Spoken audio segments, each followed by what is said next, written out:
prayer. I want to share something with you today that is such an illustration of a prophetic word that you just hold in your heart and wait and see what the Lord has to say about it.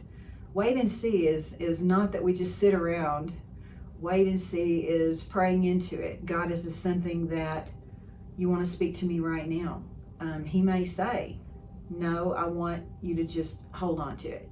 And really, that is what happened with this word. I just held on to it.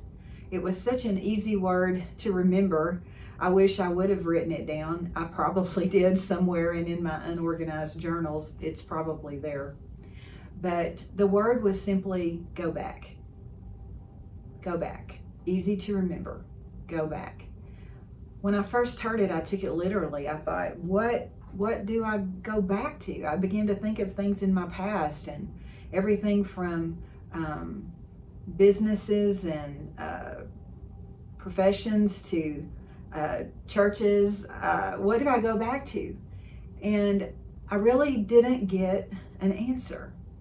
So I did what I asked everyone else to do. I just held on to it, put it in a place in my heart where I just pondered it.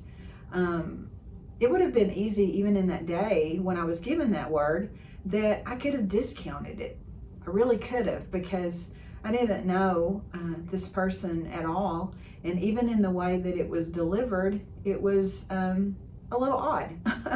So I could have just discounted it completely, but I didn't, because I trusted my mentor, who this was her friend, and she had given me that word. And there was another thing about how she gave me the word, is that she didn't feel the need to say more when she had a word that was literally 2 words, go back.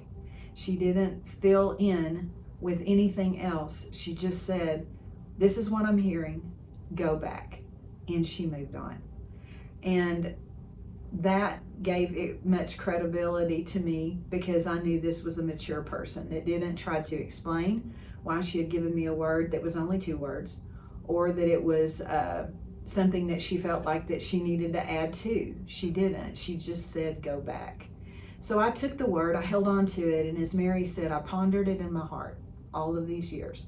That's been probably 10 or 12 years ago. Such a short word that I probably wrote it in a journal somewhere, but I'm just guessing that it was 10 or 12 years ago when I actually received that word. And just recently, just the last few days, the Lord highlighted that word to me again in a story that is so very familiar to anyone that's been in church culture at all, the book of Ruth. I love the book of Ruth. I remember being a child, and in my little King James Bible that was given to me in Sunday school, I had just worn out the book of Ruth. I read it so many times. And I was a weird kid in that I loved watching the biblical movies and things. So my mom would always make sure that when the Book of Ruth movie came on, that we would sit and watch it together. And I loved it. I've had this fascination with the story of Ruth for many, many years. I understand that now, because that's part of my assignment, is redemption. Letting people know that our God is a redeemer and what that looks like in our life. And the book of Ruth is all about redemption. There's a lot of things I could say about the book of Ruth. I probably will on the website lanajreagan.com start talking more about it, because I've began my second book, Stewarding the Prophetic, and the book of Ruth is going to play a big role in that. But what the Lord is speaking to me right now is in the story of the book of Ruth. The very short version of it is there was a famine in Bethlehem, Judah, where Naomi and Elimelech, her husband, and her 2 sons lived. When the famine came, they moved to Moab, which means a desirable place. They left Bethlehem, Judah, the place of the house of bread and praise, to go to this desirable place. Well, when they got to Moab, the sons married Moabite women, Ruth and Orpah. And at some point, everything there started to fall apart. Naomi's husband died and she's a widow. And then both of her sons died, and Orpah and Ruth are now widows too. And this is where I want to pick up the story of where the Lord spoke to me just the other day and gave me so much clarity in this word, go back. And I know that it's not just for me. I felt when the Lord spoke it to me that it is something that I'm to share with everyone, that I just believe that even what you might say is by chance, you will click on it. It is not by chance at all, because there's been a timeline working in your life that possibly you haven't even known it, because I didn't. I spoke about receiving the word, go back, and how I don't like to say that I put things on a shelf. I put it in my heart. I held on to it and I pondered it and just said, Lord, whenever the time is right, you will bring revelation to me upon this. And I just have to say that God brings revelation to us layer upon layer upon layer. Because what I would have looked at 10 or 12 years ago, I would have not seen what the Lord spoke to me just a few days ago. But the portion of scripture that I want to relay is in Ruth 1 and 8. Naomi tells Orpah and Ruth, okay, I've made a decision. I'm going back to my homeland. I'm going back to Bethlehem, Judah. There's obviously nothing for me here. Everything is lost or died, and I'm going back.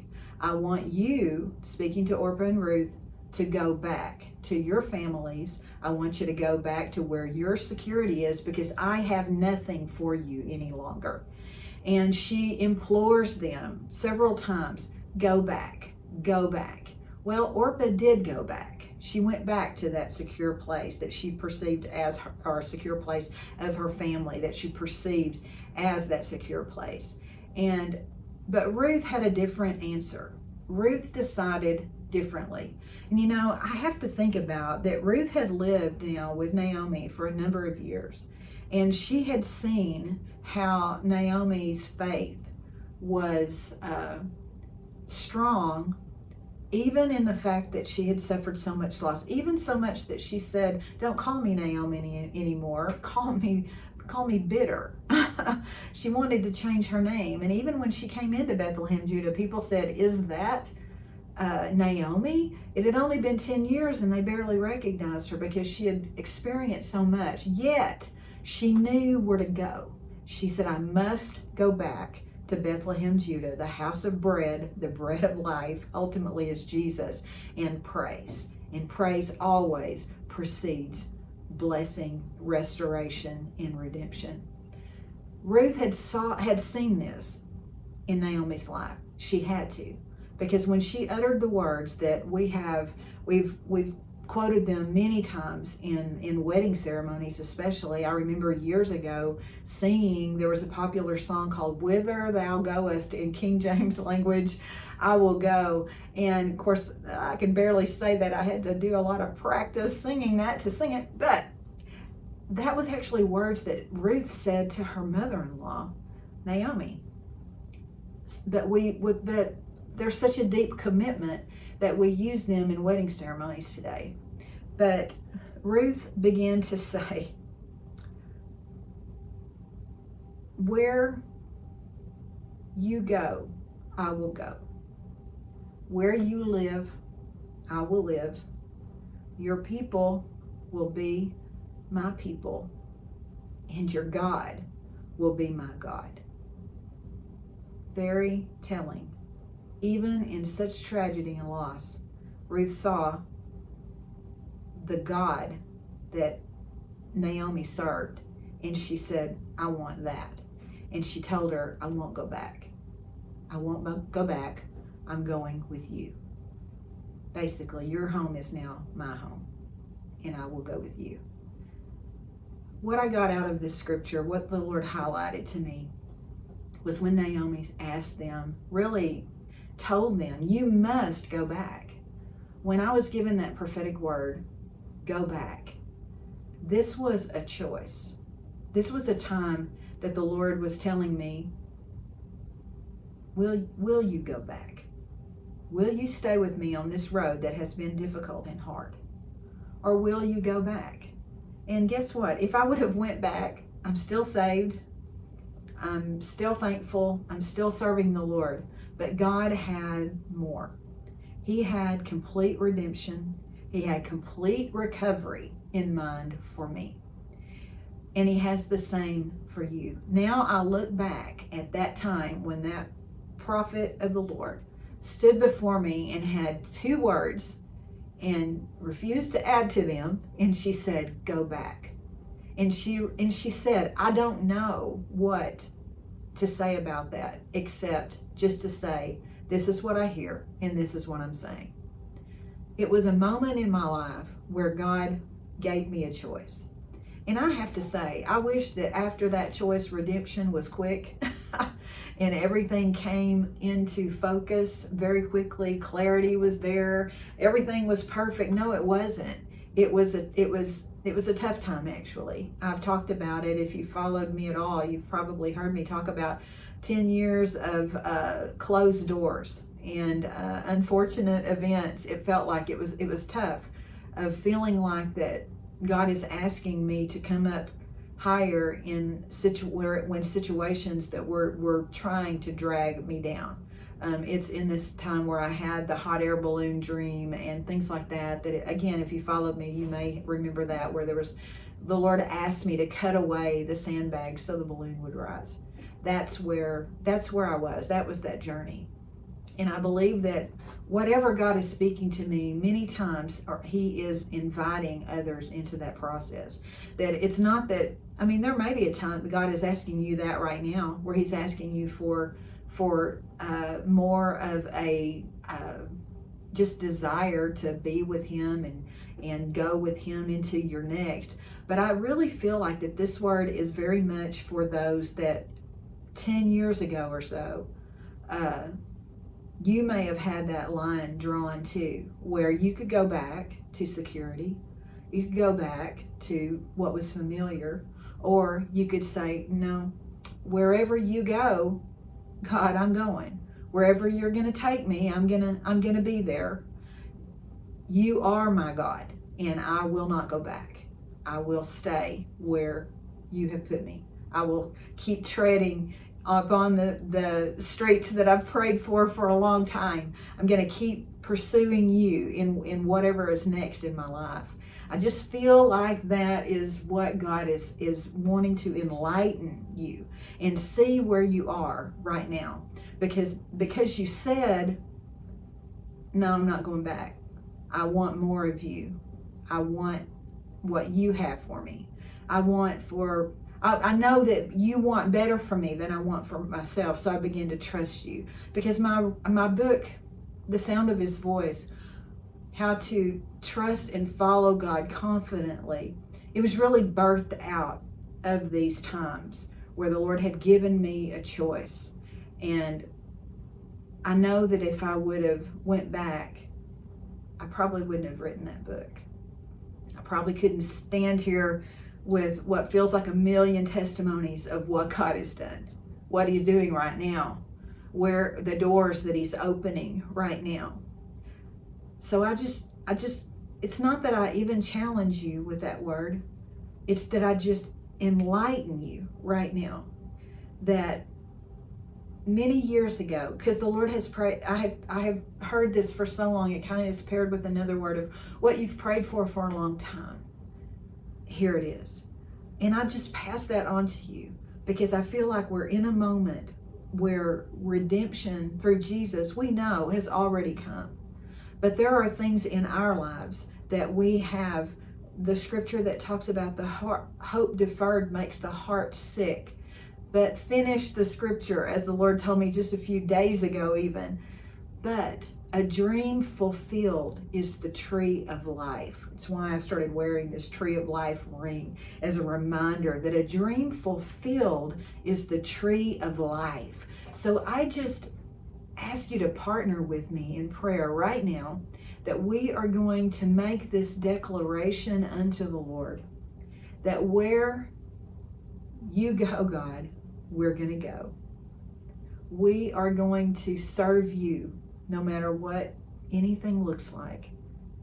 We recognize there was a time in our life that we could have gone back, or we could have stayed put and not moved forward one bit.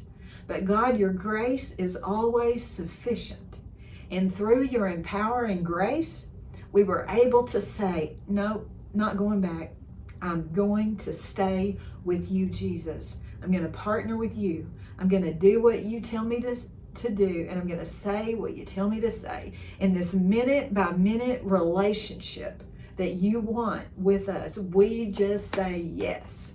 We say yes right now, and we just step into it. It's like in the spirit, I see that there was a line drawn that day for us, for many of us, where we could have, things were tough, things were tough. In that timeline, we had closed a business. And before that, we had closed a church. That's a whole nother testimony. Times were a little difficult in keeping the faith, and what I love to say of unshakable faith. I'm just saying that there is experiences that all of us have had where our faith has been shaken, but our God is unshakable. Unshakable. So we just declare and we decree those same words. Where you go, God, we are going. We are there. We are there. And I just rejoice with you that our God has done it. Our God has done it. Yeah, so just receive it. Just receive it. Just receive it. Yeah, just receive it. Just receive it. Just receive. Yeah. And we just worship right now, and we just thank you that you are our great Redeemer. And we get in agreement with you right now that we're moving forward. Yeah. We won't turn back. We won't go back. We recognize, Lord, what you have been doing in our life for like the last 10 or 12 years. That feels so prophetic to me that I want you to think about your life for the last 10 or 12 years. Just think about it. What has happened? What has transpired? What has gone on in your own life? What has gone on in the lives of your children? What has gone on with your own parents? There's just, in 10 years, there's a lot of things that can change. And I just want you to know right now that you are at an intersection of change right now. And because you made that decision to not go back,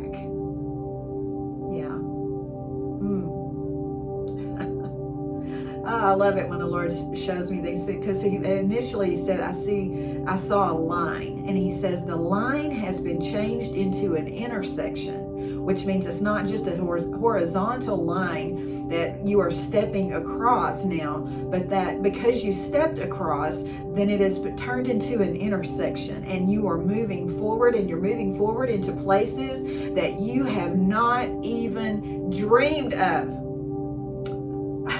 A dream fulfilled is the tree of life. Yes. Yes. We just thank you. And it's like I just see the intersection now is far behind, and we're just continuing to move forward in this new road. Yeah, because that is what in Isaiah 55 talks about, that he makes a path in the wilderness. Yeah. Streams in the desert. He cuts a path, I think King James says. I love that, because he's going before us, and he's just cutting a path and making a road. And we just go on that road smooth sailing, because we have made the choice and we have said, yes, God, where you go, I'm going. Where you go, I'm going. I just want you to say it with me. Where you go, I'm going. Yeah, and I just heard the Lord say, and I'm already there.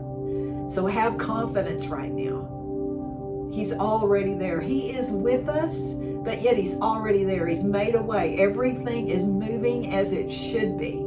If you are concerned, which, we all have concerns about when we take a step, what's next, what's happening, who's coming, who's going, all those things. Don't be concerned about that, because God has already made a road. He's already prepared people that love you, celebrate you, love what you do, love who you are. You do not have to put on an act or try to be somebody else. They love you how you are and who you are. Yeah, so just rejoice in that. The authenticity has come in your life. Yeah. Authenticity has come in your life. No longer do you feel like you have to prove yourself. No, people are coming into your life, and some are already there. But there are many more that are coming that are going to open doors. It's just so beautiful. As I'm seeing this road, I'm also seeing a building. And as I'm seeing this building, this new building being constructed, that doors are opening so fast. Yeah, doors are opening so fast that you can't even keep track. And there's people that are reaching out to you to pull you into these places with smiles on their faces and excited about who you are and where you're going. So I just ask you, be encouraged right now. Please be encouraged that you have been obedient, and those that are willing and obedient, they will eat the good of the land. And that is where you are, and that is who you are. Yeah. It feels like I could just keep going, but I just say, we just get an agreement right now, and we say, God, where you go, we're going. Yeah. Love you, friends, so much.